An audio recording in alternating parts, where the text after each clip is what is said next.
Então, nós vamos ter a divisão do reino que havia sido predita lá nos dias de Salomão. Nesse momento vai acontecer a divisão das tribos de Israel. E nós teremos o norte e teremos também o sul.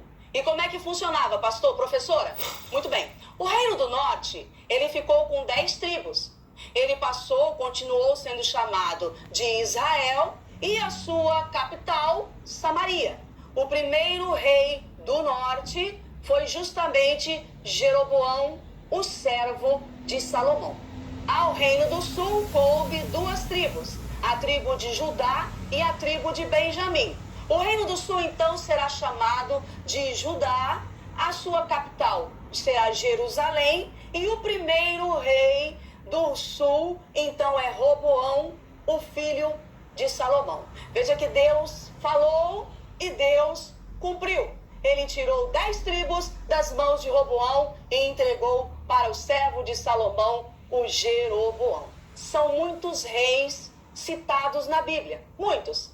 Veja que no Reino do Norte, nós tivemos 19 reis governando. E no Reino do Sul, tivemos 19 reis e uma rainha. Pasme, todos eles, se não todos, a maioria, governou em desacordo com a vontade de Deus, em desacordo com a palavra de Deus. Nós podemos citar dos poucos que são tidos e referenciados na Bíblia como fiéis, como justos, como íntegros, como tementes. Nós podemos citar Ezequias, Josias e Joás. Só isso, professora? Não, teve mais. Mas o fato é que a maioria dos reis, eles governaram em total desacordo com a vontade de Deus. Eles fizeram aquilo que era muito mal aos olhos do Senhor. E o que isso vai acarretar? No ano de 722 a.C., os assírios, eles vão invadir o reino do norte e vão levar cativos os seus habitantes. Esse é o exílio do norte. Em 586 a.C., os babilônios, eles vão invadir Judá, o reino do sul, vão destruir, vão saquear e vão levar cativos para a Babilônia os habitantes do reino do sul. Agora, para que você compreenda as causas que levaram à ruptura das 12 tribos, eu vou te dizer. Tanto o exílio do norte quanto o exílio do sul tiveram como causa da invasão, da destruição e do cativeiro a idolatria. A idolatria, a desobediência e a rebeldia foram as causas da ruptura do reino de Israel. Eles se tornaram idólatras, praticantes do paganismo, fizeram aquilo que era muito ruim aos olhos de Deus, se afastaram da aliança e dos mandamentos. Isso ocasionou o quê? Uma divisão em reino do norte e reino do sul. Nós terminamos o 7º período e entramos então no 8º período, que é justamente o período do cativeiro e do exílio babilônico e também da restauração. Os relatos, os fatos, os registros desse período, você vai encontrar nos livros de Isaías, Jeremias, Lamentações, Ezequiel, Daniel, Esdras, Neemias, Ester, Ageu, Zacarias, Abacuque e Malaquias. Então, tudo que diz respeito ao cativeiro babilônico, tudo que diz respeito ao retorno, ao regresso desse povo para Jerusalém e a restauração, você vai ler justamente nos livros que eu acabei de citar para você. Eles vão passar 70 anos aproximadamente no exílio da Babilônia. O que vai acontecer nesse período? Eles vão absorver, bastante costumes e práticas desses povos estranhos. E uma das coisas mais impressionantes que vai acontecer é que o judeu, o cativo, ele vai perder a familiaridade com a sua língua mãe. Isso, eles vão falar aramaico.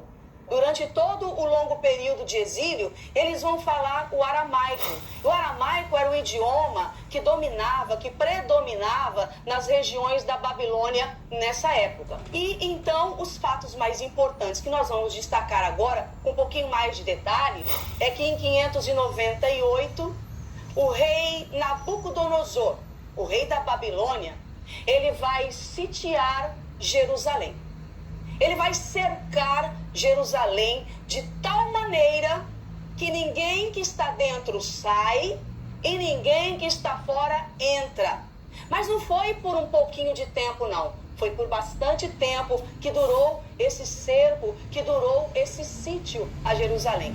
Isso ocasionou um período muito angustiante e aflitivo, porque a escassez foi grande, a fome foi grande, as opressões e o sofrimento foram demasiadamente insuportáveis para aqueles que estavam dentro de Jerusalém. Em 586, Nabucodonosor invade Jerusalém. Agora eles vão invadir Jerusalém. E o Nabucodonosor, ele vai capturar o rei Zedequias, ele vai capturar também toda a família real, todos os nobres, o povo da realeza, toda a nobreza vai ser levada cativa para a Babilônia. Mas não fica só assim, só nisso não. O rei Nabucodonosor vai invadir o templo, vai saquear o templo, vai pegar aqueles utensílios valiosos, sabe? Aqueles que o Salomão mandou fabricar de ouro.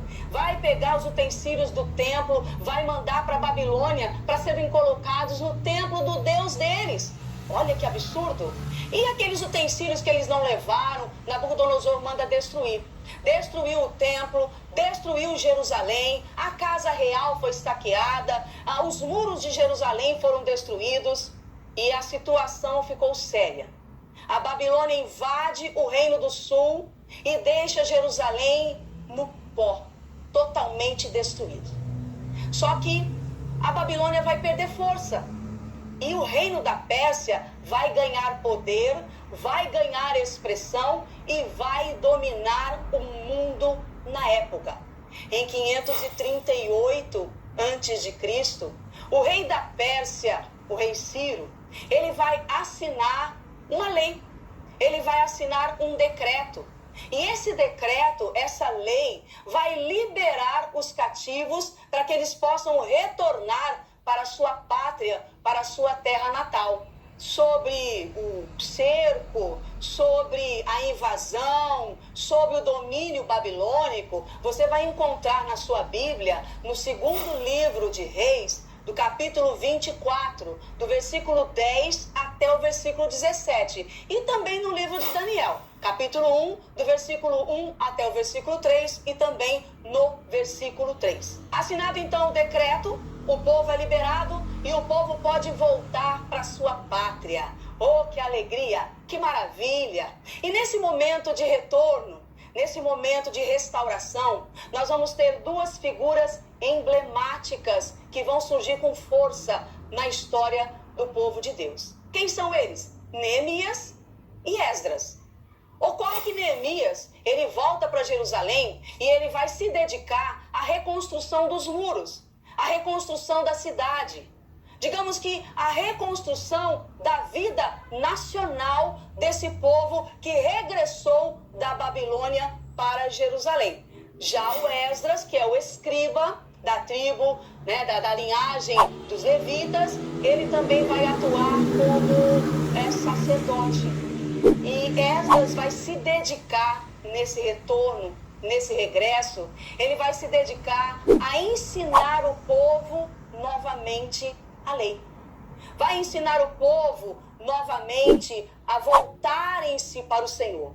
O povo de Deus vai ser ensinado a se arrepender, a voltar-se para Deus.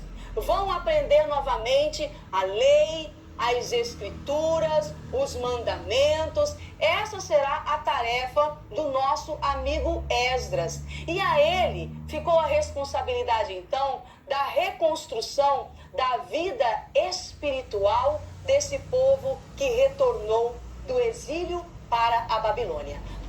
Para Jerusalém, desculpa. O exílio da Babilônia para Jerusalém. Nesse momento, o Esdras, ele vai promover um grande avivamento espiritual.